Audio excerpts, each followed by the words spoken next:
Salam sejahtera anak-anak.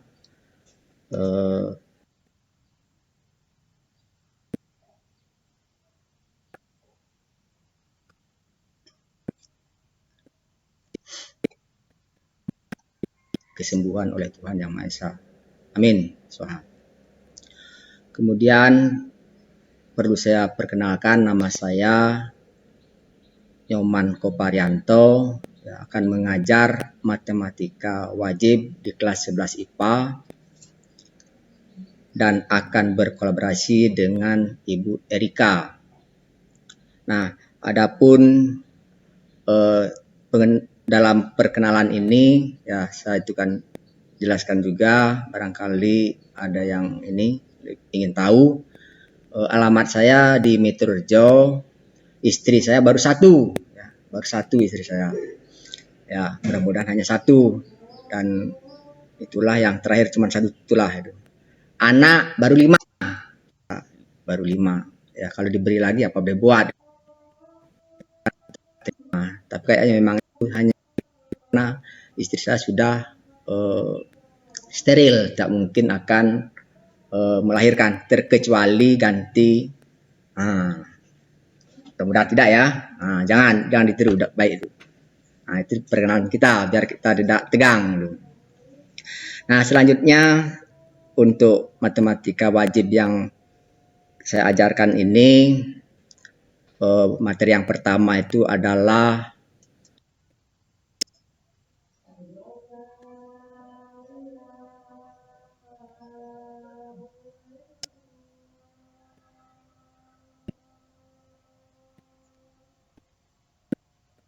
pengolahan, bisa juga penyelesaian sistem persamaan linear, dan masih banyak lagi. Nah, seperti di awal saya sampaikan bahwa untuk matematika wajib ini saya berkolaborasi dengan Ibu.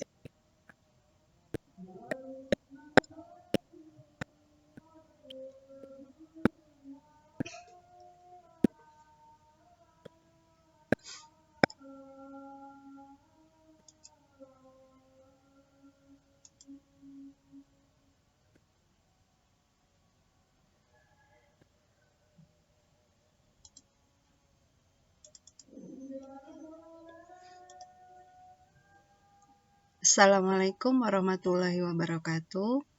Baiklah, saya akan melanjutkan materi yang sudah dijelaskan Pak Nyoman tadi.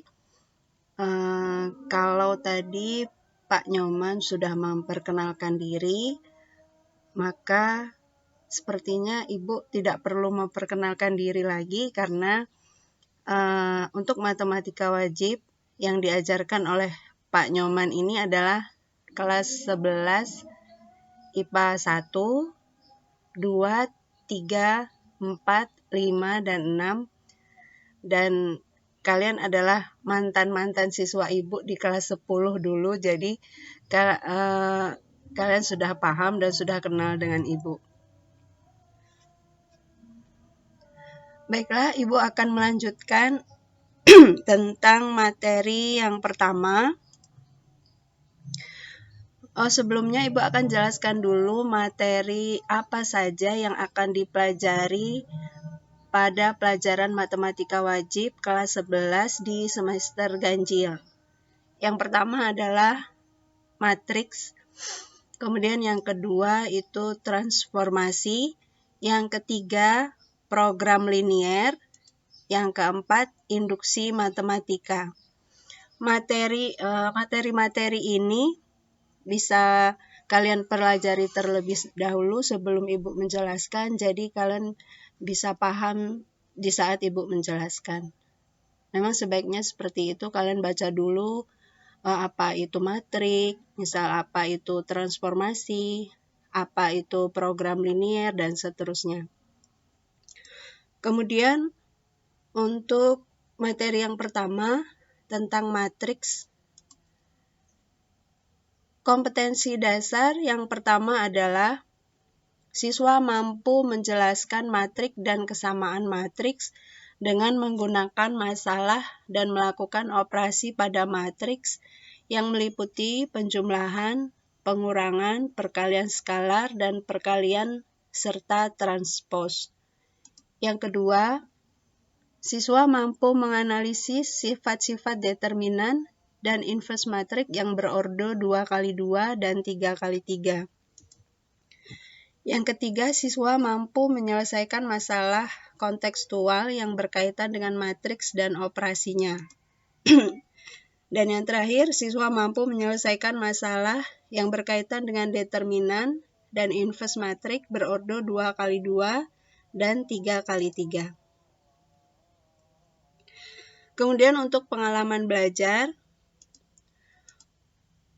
Untuk pengalaman belajar, 1. Siswa diharapkan dapat melatih berpikir kritis dan kreatif. Kemudian yang kedua, berkolaborasi, bekerja sama menyelesaikan masalah. Yang ketiga, berpikir independen, mengajukan ide secara bebas dan terbuka. Dan yang keempat, mengamati aturan susunan objek. Yang pertama, sebelum kita masuk ke materi matriks, Ibu akan jelaskan dulu tentang membangun konsep matriks. Di sini Ibu jelaskan matriks akan digunakan atau diaplikasikan untuk apa di dalam kehidupan sehari-hari. Yang pertama, matriks banyak digunakan untuk menyelesaikan berbagai permasalahan matematika, misalnya dalam menemukan solusi masalah dalam materi persamaan linier, transformasi linier, yaitu bentuk umum dari fungsi linier, contohnya rotasi dalam 3 dimensi. Matrik juga seperti variabel biasa, sehingga matrik pun dapat dimanipulasi dan diaplikasikan, misalnya dalam perkalian, penjumlahan, pengurangan, serta didekomposisikan. Menggunakan representasi matriks, perhitungan dapat dilakukan dengan lebih terstruktur. Yang kedua, dapat memudahkan dalam membuat analisis mengenai suatu masalah ekonomi yang mengandung bermacam-macam variabel. Yang ketiga, dapat dimanfaatkan dalam memecahkan masalah operasi penyelidikan, misalnya masalah operasi penyelidikan sumber-sumber minyak bumi dan sebagainya. Yang keempat, matriks dikaitkan dengan penggunaan program linier analisis input-output baik dalam ekonomi, statistik, maupun dalam bidang pendidikan, manajemen, kimia, dan bidang-bidang teknologi yang lainnya. Yang kelima, dalam militer ternyata matriks juga dibutuhkan fungsinya. Di dalam dunia spionase dan militer, pesan-pesan yang dikirim seringkali ditulis dengan menggunakan kode-kode rahasia. Hanya penerima yang sebenarnya yang memiliki kuncinya, sehingga dapat membuka kode tersebut. Kode atau tulisan rahasia tersebut disebut dengan kriptogram. Semakin sulit kriptogramnya, maka semakin disukai oleh si pengguna. Pemakaian bilangan pengganti abjad sering dijumpai dalam kriptografi. Salah satu penggunaannya adalah dalam bentuk matriks. Mengapa matriks? Matriks memiliki operasi perkalian yang melibatkan beberapa elemennya sekaligus, sehingga penyidikan kode yang berbentuk kode matrik itu sulit dilakukan. Itu adalah beberapa manfaat matriks dalam kehidupan sehari-hari. Jadi, kalian bisa tahu untuk apa sekarang kita belajar matriks. Ini adalah contoh sederhana, contoh yang paling sederhana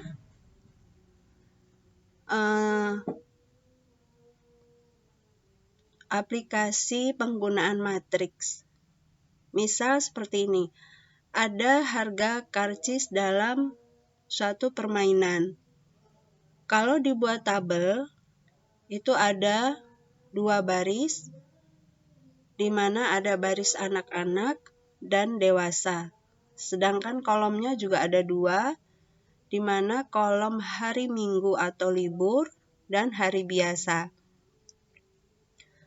Tiket atau karcis ini berbeda di hari Minggu dengan hari biasa dan berbeda juga untuk anak-anak dan dewasa.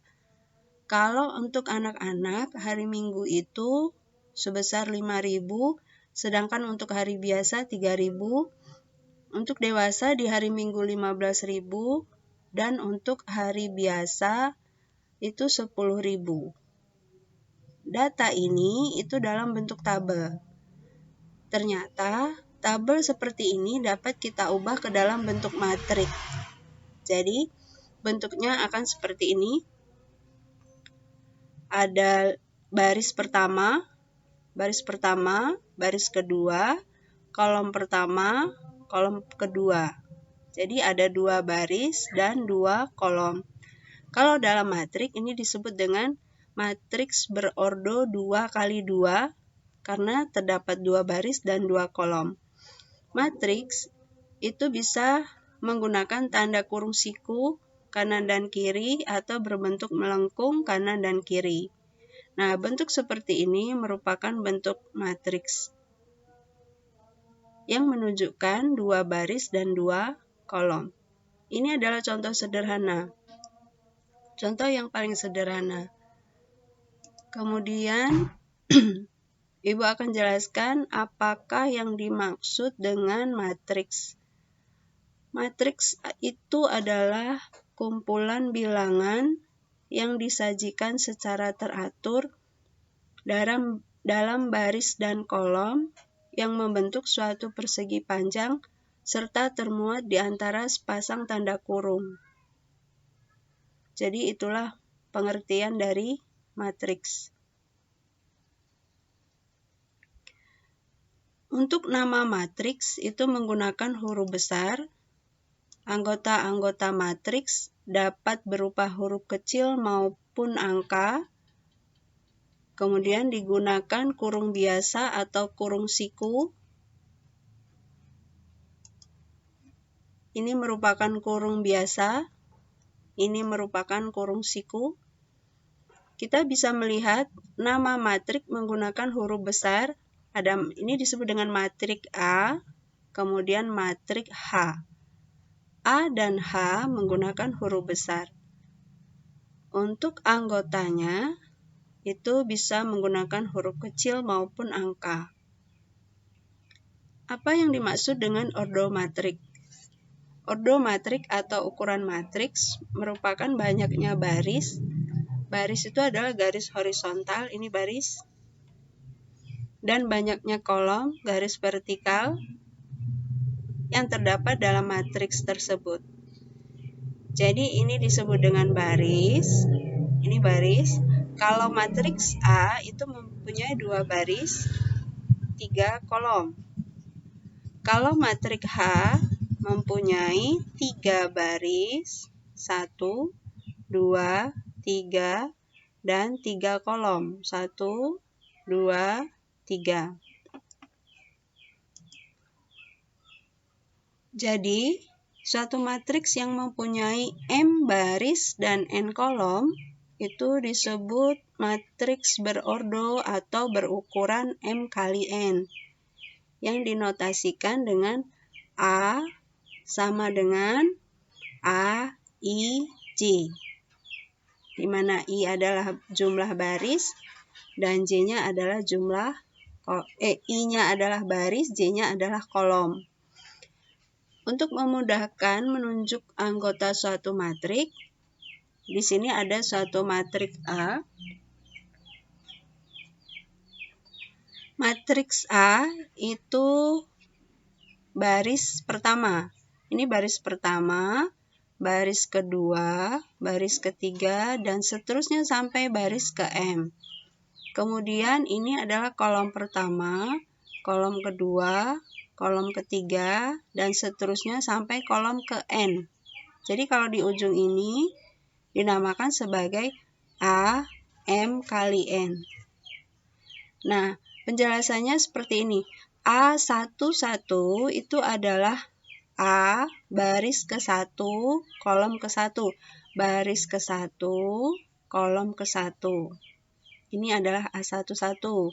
Kalau A12, baris ke-1, kolom kedua.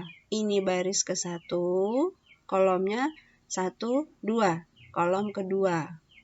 Dan seterusnya. Misal A33. A33 itu berarti baris ketiga, kolom ketiga.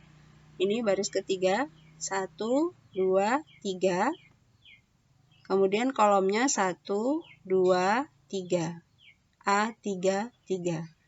Kalau AMN berarti A yang barisnya ke M dan kolomnya ke N.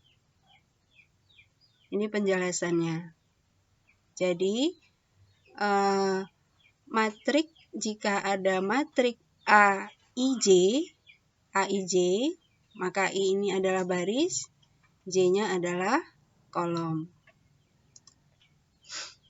Contoh matriks A merupakan matriks berordo 4 kali 2. Ingat, 4 kali 2 itu artinya mempunyai 4 baris dan 2 kolom.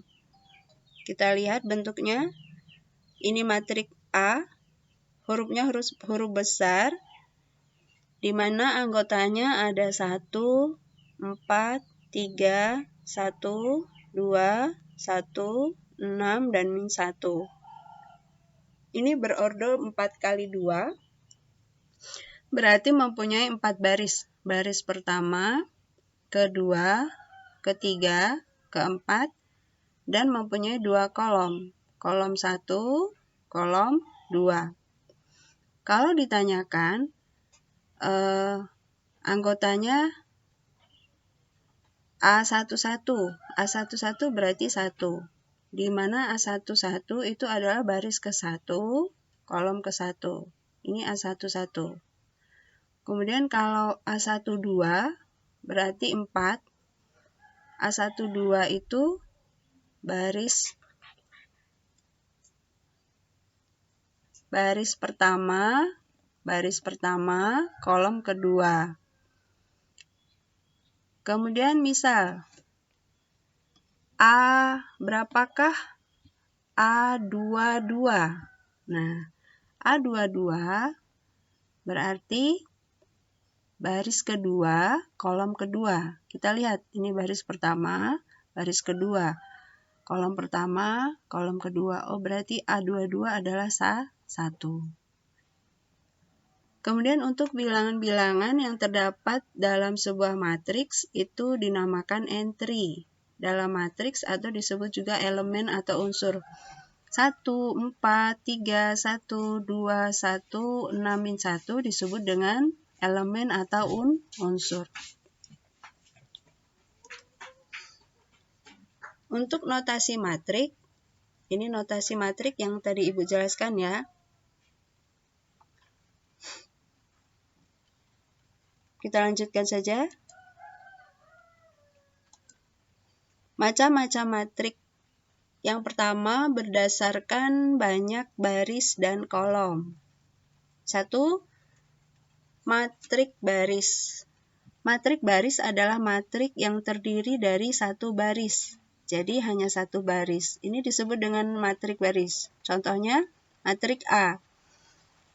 A itu elemennya adalah atau unsurnya 1, 3, 4, 9. Nah, karena dia hanya terdapat 1 baris, maka dikatakan sebagai matrik baris. Yang kedua, matrik kolom. Matrik kolom adalah matrik yang terdiri dari 1 kolom. Contohnya adalah matrik A yang elemennya 2, 1, min 3. Ini disebut sebagai matriks kolom karena hanya mempunyai 1 kolom. Ini kalau matriks baris tadi, ini matrik A ini mempunyai 1 baris, 4 kolom. 1, 2, 3, 4 ya, maka ini berordo, matriks ini berordo 1 kali 4. Matriks 1 kali 4, berordo 1 kali 4. Kemudian kalau ini, barisnya itu ada 3, dan kolomnya hanya ada 1. Jadi ini bisa disebut sebagai matriks yang berordo 3 kali 1. Nah, karena dia hanya mempunyai 1 kolom, maka disebut dengan matriks kolom. Sedangkan ini tadi hanya mempunyai 1 baris, maka disebut dengan matriks baris. Kemudian yang ketiga, matriks persegi atau matriks bujur sangkar. Matriks persegi atau matriks bujur sangkar adalah matriks yang mempunyai jumlah baris sama dengan jumlah kolom. Contoh, matriks A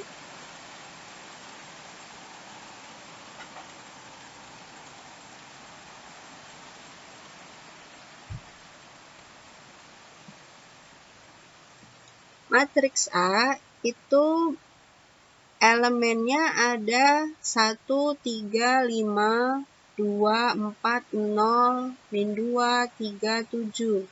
Di mana mempunyai 3 baris, 1, 2, 3, dan 3 kolom. 1, 2, 3. Maka dikatakan sebagai matriks bujur sangkar karena jumlah baris dan kolomnya sama, yaitu 3.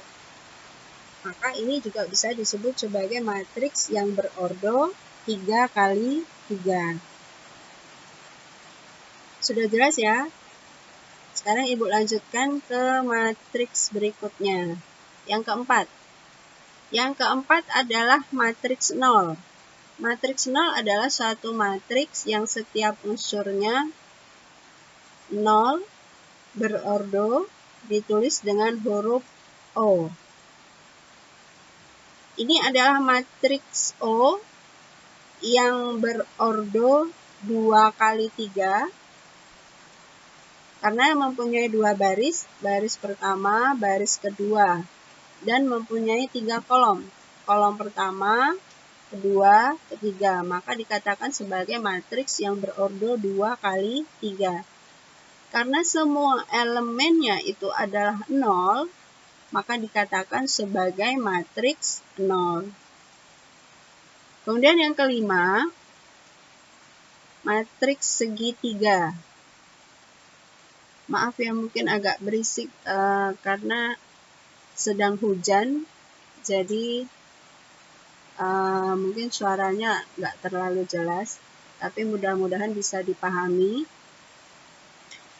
Ibu lanjutkan untuk matriks segitiga. Matriks segitiga adalah suatu matriks bujur sangkar. Ingat, matriks bujur sangkar tadi adalah matriks yang jumlah baris dan kolomnya sama. Yang unsur-unsur di bawah atau di atas diagonal utama semuanya 0. Contoh, ada matriks C, ada matriks D. Matriks C dan D itu sama-sama matriks bujur sangkar. Coba kita lihat, matriks ini berordo berapa? Baris 1, 2, 3, 4. Kolom 1, 2, 3, 4. Matriks D juga sama. Maka matriks C dan D ini matriks yang berordo 4 kali 4. Karena mempunyai 4 baris dan 4 kolom. Nah, untuk matriks C, coba dilihat, ini diagonalnya. Kemudian di atas diagonal ini elemennya semuanya 0. Nah, ini semuanya 0.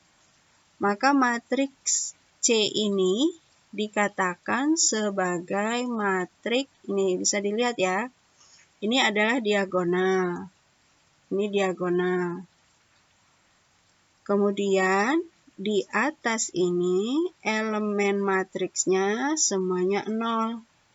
Maka matriks C itu dikatakan sebagai matriks segitiga bawah, ya. Karena di segitiga bawahnya itu elemen yang bukan 0. Kemudian untuk yang D, matriks D, bisa kita lihat ini diagonalnya. Kemudian semua elemen yang berada di diagonal bawah itu elemennya adalah 0. Maka matriks ini dikatakan sebagai matriks segitiga atas. Karena semua elemen yang di atas diagonal ini semuanya bernilai selain 0. Bisa dipahami ya? Ini sebagai matriks segitiga bawah, ini sebagai matriks segitiga atas. Kemudian kita lanjutkan.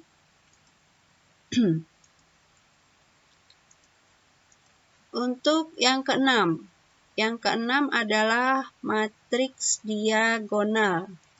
Nah, untuk matriks diagonal adalah suatu matriks bujur sangkar yang semua unsurnya kecuali unsur-unsur pada diagonal utama adalah 0. Nah, ini bisa dilihat. Matriks E itu adalah matriks bujur sangkar. Matriks E berordo berapa? Yaitu berordo 4 kali 4. Karena mempunyai 4 baris. Baris 1, 2, 3, 4. Dan kolomnya 1, 2, 3, 4. Matriks E yang berordo 4 kali 4 ini, diagonalnya, ini diagonalnya. Nah, diagonalnya itu, ini diagonal utama, bukan bilangan 0. Semua selain diagonal utama itu yaitu bilangan 0. Ini 0, ini juga 0. Maka matriks seperti ini disebut dengan matriks diagonal. Kemudian matriks diagonal itu ini semuanya harus, apakah semuanya harus bilangan atau ada misal salah satu 0 gitu ya. Ini juga dikatakan sebagai matriks diagonal. Yang jelas diagonal utama itu bukan selain 0 gitu saja. Kemudian kita lanjutkan untuk matriks yang ketujuh, yaitu matriks skalar. Pengertiannya adalah matriks skalar itu merupakan matriks diagonal yang unsur-unsur pada diagonal utama semuanya sama. Nah, ini lanjutan dari matriks diagonal ya. Kalau kita lihat, ini merupakan matriks diagonal. Karena unsur diagonalnya itu sama, maka disebut sebagai matriks skalar. Nih, elemennya 7, 7, 7, dan 7. Ini merupakan matriks skalar. Nah, sekarang kalau ditanyakan apa bedanya matriks diagonal dan matriks skalar. Kalau matriks diagonal, diagonalnya itu bilangannya tidak sama. Tapi kalau matriks skalar, diagonal utamanya itu merupakan bilangan yang sama. Kita lanjutkan.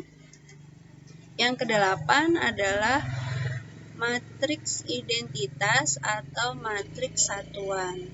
Nah, matriks identitas atau matriks satuan adalah matriks diagonal yang unsur-unsur pada diagonal utama semuanya satu, ditulis dengan huruf I. I itu adalah nama matriks ya. Kalau kita lihat matriks I ini berordo 3 kali 3 karena mempunyai 3 baris dan 3 kolom. Kemudian kalau diperhatikan, ini semuanya ini merupakan matriks diagonal karena bilangannya sama atau 1 bisa dikatakan sebagai matriks skalar. Nah, tetapi karena ini 1, maka ini adalah matriks identitas. Nah, ini lanjutan dari matriks skalar ya. Kalau matriks skalar itu selain 1, tapi kalau diagonalnya ini 1, maka disebut dengan matriks identitas atau matriks satuan. Begitu juga untuk matriks I4. Matriks I4 ini adalah matriks yang berordo 4 kali 4 karena mempunyai 4 baris, 1, 2, 3, 4, dan 4 kolom, 1, 2, 3, 4. Bisa diperhatikan, ini merupakan matriks identitas karena diagonal utamanya unsurnya adalah bilangan 1. Nih ya. I3 adalah matriks berordo 3 dan I4 adalah matriks berordo 4. Maksudnya berordo 3 kali 3 dan berordo 4 kali 4. Kemudian untuk matriks simetris. Matriks simetris adalah suatu matriks bujur sangkar yang unsur pada baris ke I dan kolom ke J itu sama dengan unsur pada baris ke J dan kolom ke I. Sehingga bisa dilihat contohnya, ini adalah matriks G. Matriks G merupakan matriks bujur sangkar. Coba, matriks ini berordo berapa? Ini baris yang pertama, kedua, ketiga, dan keempat. Kolom 1, 2, 3, dan keempat. Maka matriks G berordo 4 kali 4. Ini yang dilingkarin 3, unsur 3 ini merupakan A baris 1 kolom kedua. A12. A12. Kalau A11 di sini, ini A12. A12 unsurnya 3. Nah, sedangkan ini A21. Kenapa A21? Karena baris yang kedua. Baris 1, baris 2. Ini A1, 2. Ini adalah A21. Nah, ini baris ke-1 kolom kedua, unsurnya 3. Sedangkan ini baris kedua kolom ke-1, unsurnya 3. Nah, A12 itu sama dengan A21. Nih, 3 unsurnya yaitu sama-sama 3. Maka matriks G ini dikatakan sebagai matriks simetris. Bisa dilihat unsur pada baris kedua kolom keempat adalah 9. Dan unsur pada baris keempat kolom kedua juga 9. Ini lihat ya, 9. Ini juga 9. Di sini adalah posisinya A. Lihat, baris 1, baris 2. Baris kedua, kolom ke 1, 2, 3, 4. Kolom keempat. Sedangkan ini baris 1, kolom 1, kolom 2. Berarti A, ini baris ke 1, 2, 3, 4 ya. Baris keempat, kolomnya ke 2. Nah, ini A24, kalau ini A42. Unsurnya sama, yaitu sama-sama 9. Maka matriks ini dikatakan sebagai matriks simetris berdasarkan pengertian ini. Kalau diulangin lagi, suatu matriks bujur sangkar yang unsur pada baris ke I kolom ke J sama dengan unsur pada baris ke J kolom ke I.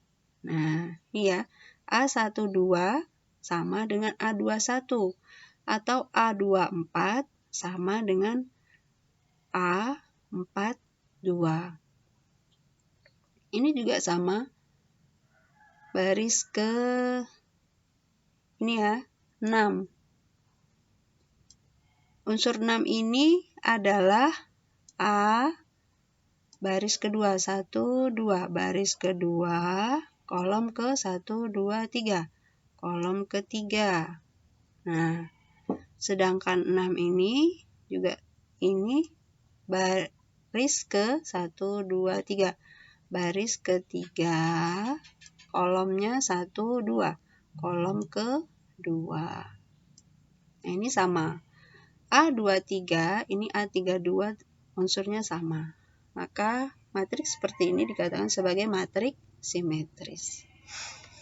Mudah-mudahan bisa dipahami macam-macam matriks tersebut. Kemudian yang ke-10 adalah matriks mendatar. Matriks mendatar adalah matriks yang banyaknya baris kurang dari banyaknya kolom. Contohnya, ada matriks H, yaitu berordo 2 kali 3. Ini baris 1, baris 2, kolom 1, 2, 3. Maka dikatakan sebagai matriks yang berordo 2 kali 3. Dikatakan sebagai matriks mendatar, barisnya itu kurang dari kolomnya. Jadi ini 2, ini 3. Maka dia bentuknya mendatar. Selanjutnya matriks tegak. Matriks tegak adalah suatu matriks yang banyaknya baris lebih dari kolom. Nah, ini kebalikan dari matriks mendatar. Contohnya adalah matriks K. Matriks K berordo 3 kali 2 karena mempunyai 3 baris dan 2 kolom. Kalau dilihat bentuknya itu tegak. Kalau ini mendatar. Jadi, matriks K itu kebalikan dari matriks H. Untuk contoh 1. Halo, Mas Bagus. Ya, Pak.